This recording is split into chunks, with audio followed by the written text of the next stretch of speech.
the Bhagavad Gita. We're going to continue from where we left off.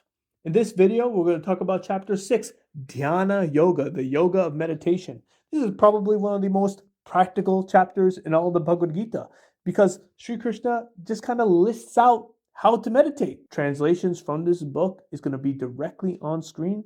And yeah, let's not waste any more time and get into chapter 6. A yogi should always try to concentrate his mind living alone in solitude, having subdued his mind and body and got rid of desires and possessions. Okay, now we're getting into Sri Krishna's criteria for proper meditation. In Shloka 10, he's pretty much describing the room. Here we're seeing that one should be alone without too many distractions. The getting rid of desires and possessions, it is the things, it's the obstacles in the way of a peaceful mind. Nowadays, you have all these TV screens, you have your phone screen, you have your computer monitor, you have different LED lights that are flashing in your room or whatever. All these things that can affect and destabilize the mind. Perfect to have a bare room, in this case, to reflect that which is the void within you, that you're trying to search for something within yourself. And Sri Krishna is perfectly describing that. Having firmly fixed in a clean place his seat neither too high nor too low, and having spread over it the kusha grass, a deer skin, and a cloth, one over the other. Sri Krishna describing how to get comfortable. Now, notice, a seat that is neither too high nor too low implies that it is elevated. Why that elevation is because you want to emulate the pelvic tilt, where the knees are lower than the hips. You're sitting on a yoga mat or one of those yoga blocks that are there. As long as your rear is elevated from the ground, you're doing that pelvic tilt. Now, the lotus pose is a pose that emulates that without the need for that elevation because the feet are pushing down the knees lower than the hips. But that is very difficult, and Sri Krishna clearly does not expect anyone to know how to do that. Now, I brought my yoga bench here that I use at home. This you cannot buy this anywhere. This is someone made this for me. My cousin made this for me. And I use this every single day. It's not flat, it's tilted. It is to emulate that pelvic tilt. Obviously, it's amazing. I love it. And what happens when that pelvic tilt is accomplished? The spine is much easier to stay erect. The slouching, this posture, it becomes even harder to do. And longer sessions of meditation are definitely more possible without straining your back and having back problems, because it is very much possible to develop back problems by forcing your spine erect all the time. And Sri Krishna, with this shloka, is actually preventing that type of problem in you. Now, the kusha grass, deer skin, and cloth, that's a pillow, okay? That's a pillow. I put a pillow on that. I don't sit on it bare like that. Sitting there on his seat, making the mind one-pointed and restraining the thinking faculty and the senses, he should practice yoga for self-purification. Single-pointed gazing of some type. While sitting there and restraining the mind, all those different thoughts, all the waywardness of the mind, all fixed to a singular point. This is the most classic of meditations. Let him hold the body, head and neck erect and still, gazing at the tip of the nose without looking around. The neck and head being erect will kind of naturally happen with the pelvic tilt. You'll easily be standing in proper posture on a proper seat. Now, the staring at the tip of the nose is going to be difficult for some. Sri Krishna is describing a method of something to look at or to visualize or where to point the eyes. Specifically for me, I mean, I got a bigger nose. Pointing all the way down there from my eyes, it strains my eyes. I imagine he's speaking more for the smaller noses, at least where the bridge is for most people with smaller noses. And that is far more comfortable. does not strain the eyes too much, and can create that center focus. You are imagining a singular point in front of you while your eyes are closed. It does kind of focus to this bridge center here. An observation of Sri Krishna himself. Serene and fearless, firm in the vow of brahmachari, subdued his mind. He should sit in yoga thinking on me and intent on me alone. Very specific, brahmachari. A celibacy, a not having sexual activity right before meditation. This is something that I resonate with as well. Um, Sexual activity does disturb the mind, especially if you're trying to meditate in a period of a number of hours. Everyone is kind of different in this way, but essentially, physical sex, masturbation, the rules still stay the same. This for different reasons with different people. When not only is the meditation just a fixed point, but a fixed idea, the idea being Sri Krishna, then major effects can happen, and the consciousness can actually be altered in this form of yoga. It is a method. Keeping himself ever steadfast in this manner, the yogi of subdued mind attains the peace, abiding in me and culminating in nirvana, moksha. Yoga is not possible for him who eats too much or for him who abstains too much from eating. It is not for him, O Arjuna, who sleeps too much or too little. Sri Krishna pretty much telling us to get one of those aura rings to track our sleep. We got to get our sleep score up. And he's perfectly describing sleep psychology right now. The REM cycle, even sleeping too much, if it is outside of that cycle, it produces the same level of tiredness as sleeping too little. Perfectly within the science. Also, eating too much or eating too little, I know that there is a fixation on fasting, especially with religious and spiritual activities. But for this is daily practice. This is uplifting the self with deliberate training of the mind, something that you are doing every single day.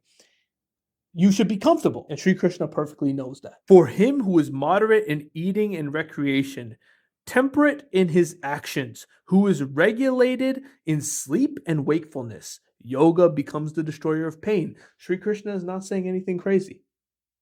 He's not saying, oh, this intense austerity, oh, this crazy practice. No, able to engage in recreation, able to have some fun. Eating, you eat, keep track of yourself, make sure that you're all right. Sleeping a good amount, not being reckless with your actions. This is perfectly doable. All that we're asking is that we put a bit of yoga in there. 10 minutes, 15 minutes, whatever it is.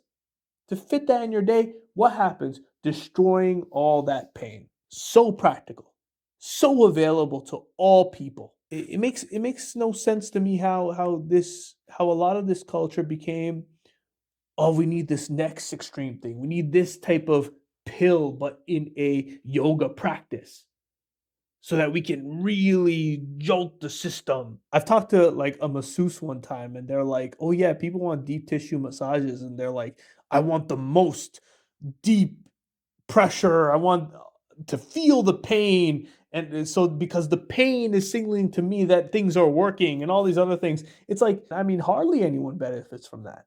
And this perception is off when it comes to improvement and this addiction to improvement. When the disciplined mind rests in the self alone, free from desire for objects, then is one said to be established in yoga. As a lamp in a windless place does not flicker, this is the simile used for the disciplined mind of a yogi practicing concentration on the self. Sri Krishna, in this perfect simile, it's amazing. It's describing how an environment is just as important as the flame itself, right?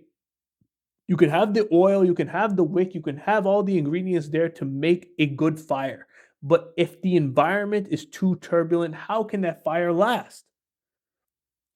The person that is actually in self-improvement is not just worried about them and their actions, but they're placing themselves in rooms where that peace can be accepted. And Sri Krishna is perfectly describing how peace is maintained within the self. When the mind disciplined by the practice of yoga attains quietude, and when beholding the self by the self, he is satisfied in the self. When he feels that supreme bliss, which is perceived by the intelligence, and which transcends the senses, and wherein established, he never moves from the reality being the oneness of all creation. And having gained which, he thinks that there is no greater gain than that, wherein established he is not shaken even by the heaviest affliction. Once you've seen over the fence of Brahman, once you've crossed that threshold and you had a peak of that divine, what can actually shake you? Nothing. You realize something greater because you've actually done the work and you actually searched within yourself. Sri Krishna is describing that. As soon as you've seen the other side, it's like as soon as you've had that experience, nothing deters you. Let this disconnection from union with pain be known by the name of yoga. This yoga should be practiced with determination and with an undistracted mind, abandoning without reserve all desires born of sankalpa, and curbing in by the mind all the senses from all sides. With this intellect set in firmness, let him attain quietude little by little. With the mind fixed on the self, let him not think of anything. By whatever cause the wavering and unsteady mind wanders away, let him curb it from that and subjugate it solely to the self. Curb it, then bring it back. It's all good. It's so practical. It's like Sri Krishna, he's not strict about it. He's like, hey, listen, if there's something going on, if there's a distraction, acknowledge the distraction, refocus, and keep going. Supreme bliss barely comes to that yogi whose mind is calm, whose passions are pacified, who has become one with Brahman, and who is sinless. Constantly engaging the mind this way, the yogi who has put away sin attains with ease the infinite bliss of contact with Brahman. His mind being harmonized by yoga, he sees himself in all beings, and all beings in himself. He sees the same in all.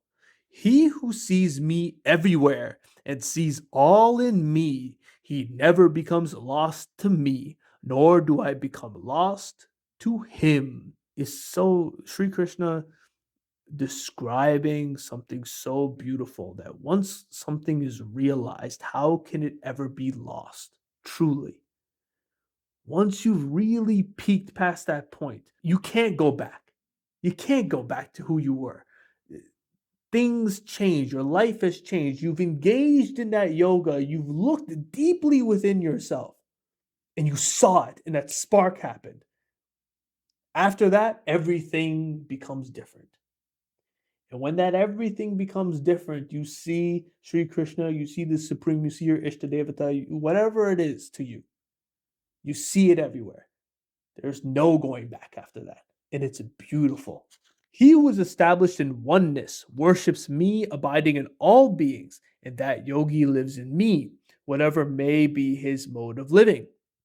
That yogi, O Arjuna, is regarded as the supreme, who judges pleasure or pain everywhere by the same standard as he applies to himself. Sri Krishna in this chapter has talked a lot about equanimity. Everything being the same, this flat line type of truth.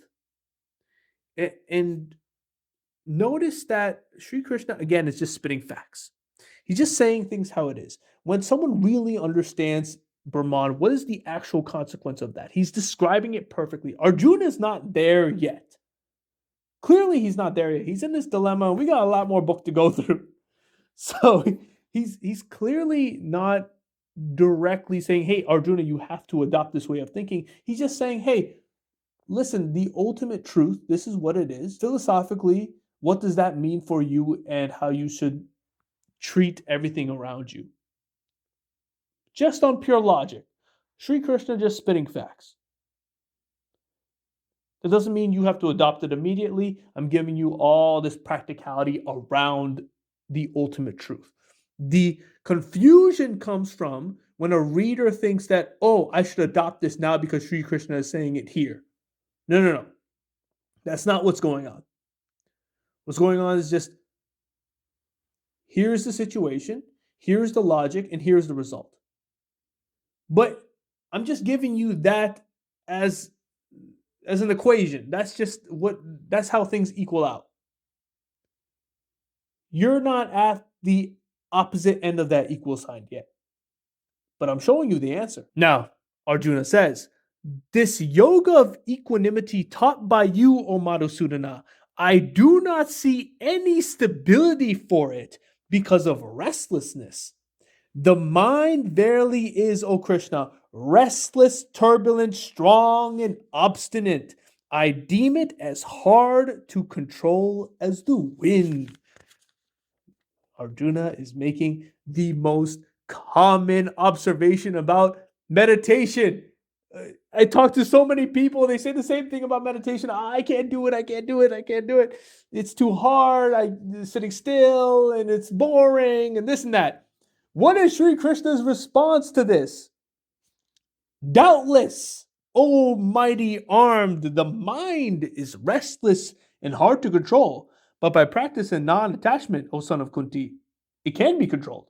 Yoga is hard to attain, I concede, by a man who cannot control himself, but it can be attained by him who has controlled himself and who strives by right means. Interesting. Sri Krishna's like, yeah, I know it's hard. I know it's difficult. I'm not going to lie to you. This is difficult work, but nothing that is worth attaining came easy. It was worked at with a lot of hard work, with a lot of discipline. And just like practicing anything, whether it be an instrument, whether it be a new skill, whether it be a new job and someone's giving you a new task to do, all comes with practice. Now, the difference is that the reward is so much more ethereal, right? That's the difference. This yoga, this calm state of mind that you have to do in the corner of your room and no one's watching you. Oh, you're not getting more money. Oh, you're not showing off your talent at the town fair or whatever.